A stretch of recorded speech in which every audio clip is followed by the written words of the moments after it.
Hey APUSH students, grab your Period 3 study guide from the Ultimate Review Packet and let's review. There are 4 big picture ideas that you want to know from Period 3. First, by the year 1763, the British debt from the French and Indian War and the ending of salutary neglect caused tensions with the colonists. Next, Americans wanted independence because they lacked representation in Parliament and believed Britain was taking away their liberties. Third, the Articles of Confederation made a weak central government. Because of Shays' Rebellion, the founders called for a constitutional convention where they made compromises and a strong central government. And finally, by the time George Washington stepped down in 1796, the national government was divided into political parties. America's two-party system was cemented with the Federalists and the Democratic Republicans. Here are some key vocab terms that you want to know for Period 3. Grab a highlighter so you can mark them up as we review together. And while Period 3 is full of important figures, there are 5 main characters that you absolutely want to know. So watch out for them as we review. All right, here we go.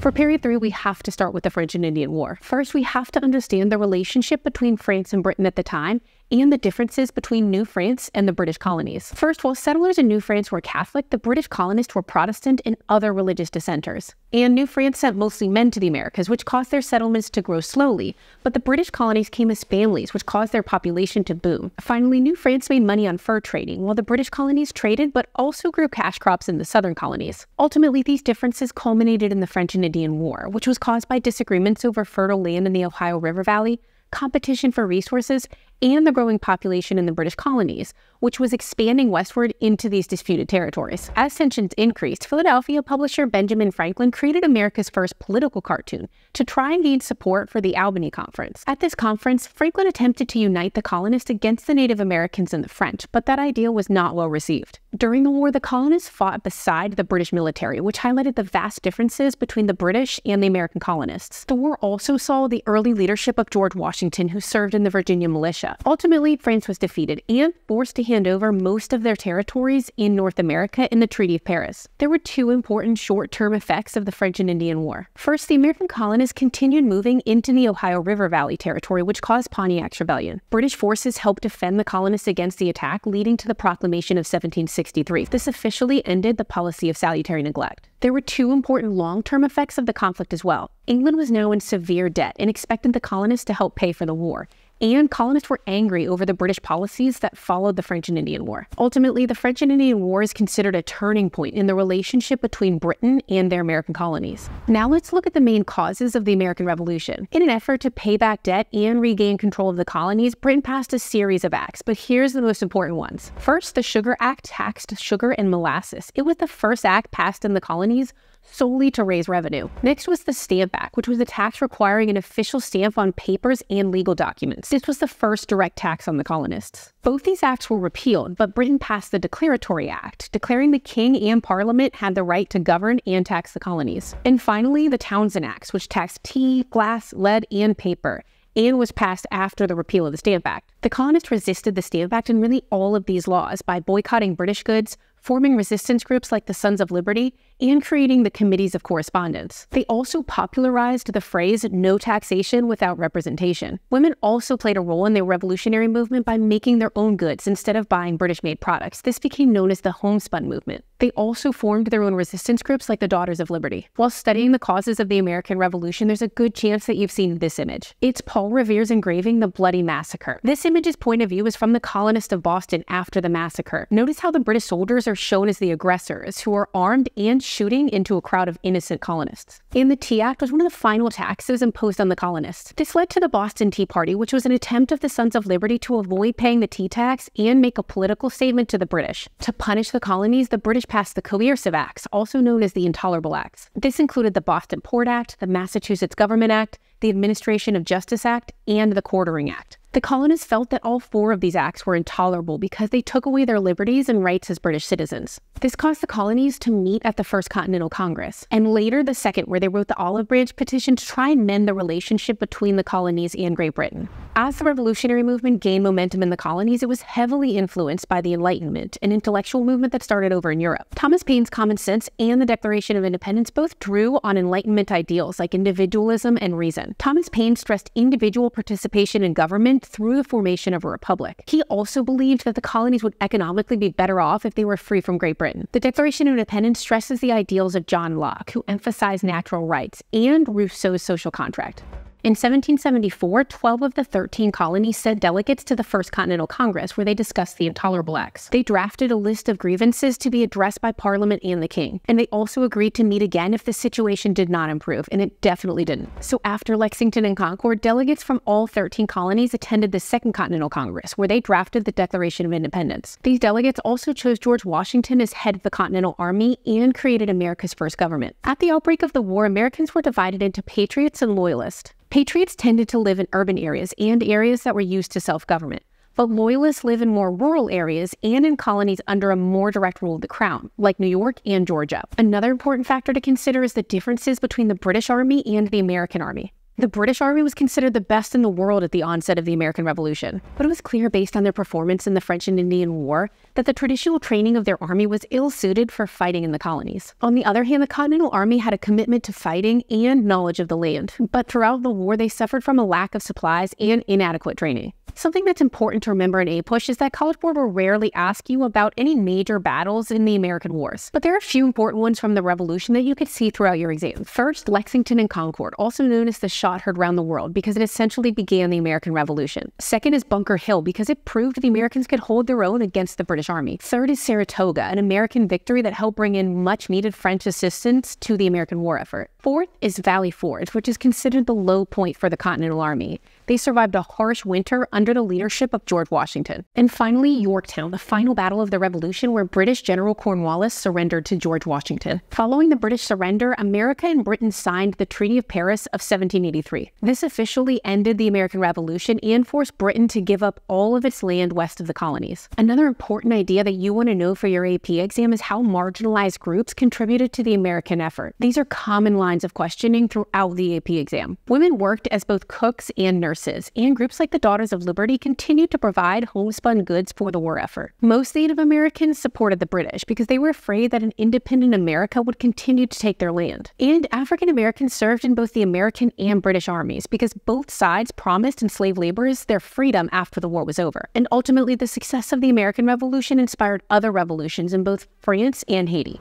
After declaring independence, America faced the difficult task of building a new nation. This started with the need for an official government, which was established under the Articles of Confederation. Under the Articles, the government could draft an army and conduct foreign policy, but the Articles had several weaknesses. It lacked an executive and had no power to tax or regulate issues between states. To pass a law, 9 of 13 states had to agree, and it was nearly impossible to pass amendments because they required unanimous consent.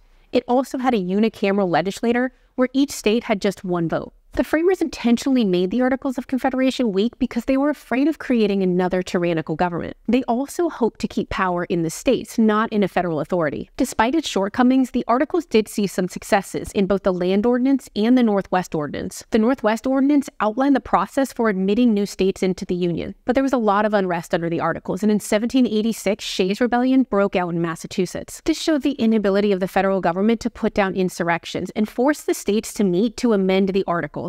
But ultimately, they realized the Articles were too weak, and they drafted a whole new government called the Constitution. At the Constitutional Convention, delegates debated a series of topics and were forced to compromise. First is the Great Compromise, which combined both the Virginia Plan and the New Jersey Plan to create a bicameral legislature to ensure all states had representation in Congress. And the controversial 3/5 Compromise, which determined that 3 out of every 5 enslaved workers would be counted when determining taxation and representation in the House of Representatives. And there are a few other ideas from the Constitution that you definitely want to be familiar with. First is separation of powers, which divided the national government into 3 separate and independent branches. This is different from checks and balances, which refers to the power that each branch exerts over the others and keeps them from becoming more powerful than another. Also, the new Constitution created a system of federalism, which gave broad powers to a federal government while reserving certain powers to the states as well. The Founding Fathers also included the Necessary and Proper Clause because they realized realized they couldn't possibly list out all of the issues this government might face. The Necessary and Proper Clause gives Congress an important tool to carrying out its powers. Following the Constitutional Convention, the Constitution was sent to the states to be ratified. This caused a lot of debates between the Anti-Federalists and the Federalists. The Federalists supported the new Constitution while the Anti-Federalists opposed it. The Federalists believed the Constitution should be ratified as is, but Anti-Federalists demanded a Bill of Rights be added. And while the Federalists favored property rights and reserving voting for wealthy elites, Anti-Federalists wanted fewer limitations on popular participation in government. And in order to defend the Constitution, the Federalists wrote a series of 85 essays known as the Federalist Papers to support ratification. And ultimately, the Constitution was ratified. And to satisfy the Anti-Federalists, the Bill of Rights was added to protect individual liberties. Despite the freedoms and rights granted by the Constitution and the Bill of Rights, these still only mostly applied to white men. Women, enslaved laborers, and free African Americans did not have rights. Women were, however, granted the idea of Republican motherhood. This argued that it was a woman's duty as wife and mother to raise and form sons to be active and informed participants in the new republic. After ratification, George Washington was unanimously chosen as America's first president. He faced several domestic and foreign policy issues while in office. One domestic policy under George Washington was demonstrating the strength of the new Constitution. For example, he supported the whiskey tax and Hamilton's National Bank. He also approved the Treaty of Greenville, where America compensated natives for land in the Ohio Territory. But this only temporarily ended the violence between natives and American settlers in the region. Foreign policy during Washington's presidency included Jay's Treaty with Britain and Pinckney's Treaty with Spain. Jay's Treaty sought to resolve boundary issues, address British troops that remained in the Northwest forts, and put an end to British impressment of American sailors. And Pinckney's Treaty resolved boundary disputes between America and Spain and gave America access to the Mississippi River and the Port of New Orleans. As the first president, Washington set many important precedents. First, he created a cabinet of advisors for the Treasury, State, and War Department. He also set the precedent of only serving 2 terms and gave a farewell address that became a tradition of every president since. In his farewell address, he warned of the dangers of political parties and forming entangling alliances with European nations. Alexander Hamilton served in Washington's cabinet as the first Secretary of the Treasury. He proposed a controversial financial plan, which included the assumption of state war debt, support for manufacturing and industry, and the creation of a national currency and national bank. And one of the biggest events during Washington's presidency was the Whiskey Rebellion. While Shays' Rebellion was impossible to put down under the Articles, the Whiskey Rebellion was quickly put down by George Washington,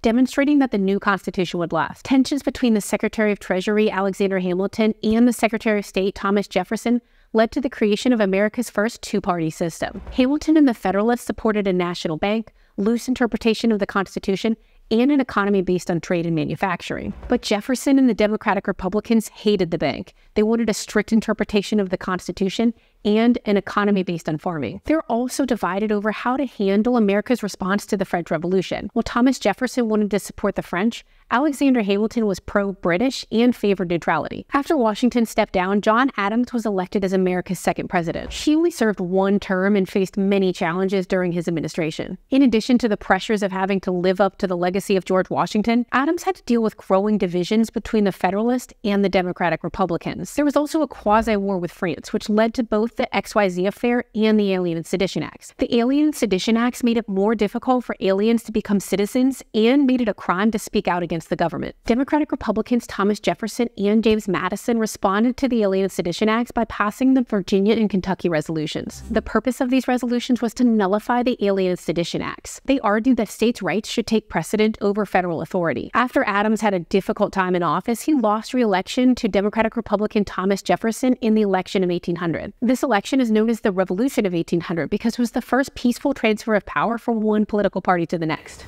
So there's a quick walkthrough of Period 3. Now that we've reviewed, see if you can answer the practice questions at the end of your study guide. If you need more help with Period 3, be sure to check out our timelines and practice sheets. Thanks for watching.